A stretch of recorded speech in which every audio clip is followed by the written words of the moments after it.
Stewart. It's great to be here on the stage of the Ryman I'd like to take off my glasses so you can recognize me when I want to talk about the Braves, the Garden River Braves. We had characters throughout the years. I joined the team sometime in the late 70s and came out of the Rankin Slow Pitch League. And I got discovered. I think I got discovered because I played for the Hockey Braves initially, 17, 18 years old. Got into a few fights. So Rick loved me. Go get him, Corbs. Although, this is a good story. It was in my first or second year. I couldn't hit very well at that point. Darren was pitching, and we're in one of the native fastball tournaments up there in Timmins. So anyways, some of the boys got into a bit of a shoving match, got ejected from the game. I'm the only guy on the bench. Brains looks at me, looks back out into the field, does it again, looks at me, and I'm sitting there and I've got my glove on and I'm patting a pocket, getting ready. I got to go out there.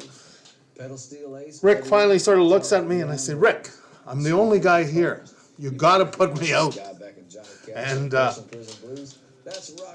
that same tournament, Jojo says to me at one point, Jojo at that point, pretty young, can't remember how old exactly, but he says, Corbs, you should try a heavier bat. You're swinging way too hard and you're over swinging.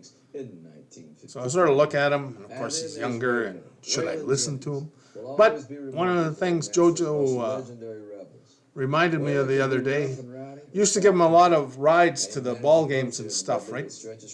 He lived nearby in Manitou Park, so I'd go and grab him before we go to the games. I quickly realized Jojo knew a hell of a lot more about ball than I did and probably will ever do. And I listened to him. Of course, I couldn't tell him that at the time because I'm trying to be cool, etc. But anyways, Rick did put me in. I go in to hit. After Jojo's advice, line shot double.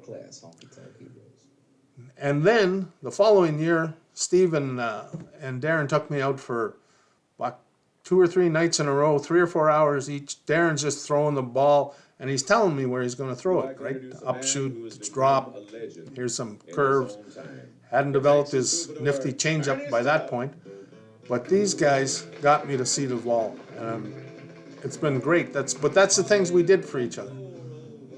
Anyways, I want to use the talk about those beginnings, especially stuff that happened with Darren, and of course he went on to fastball fame, if you will.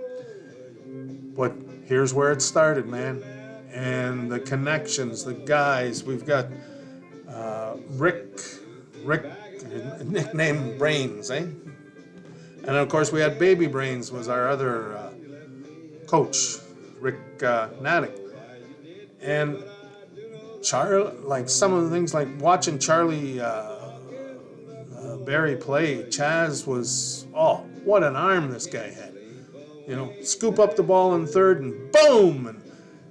And he'd wait until you got real close before he'd throw too. Even knowing all that when we're in batting practice or whatever, or if we ended up playing against each other, never had a chance to beat him.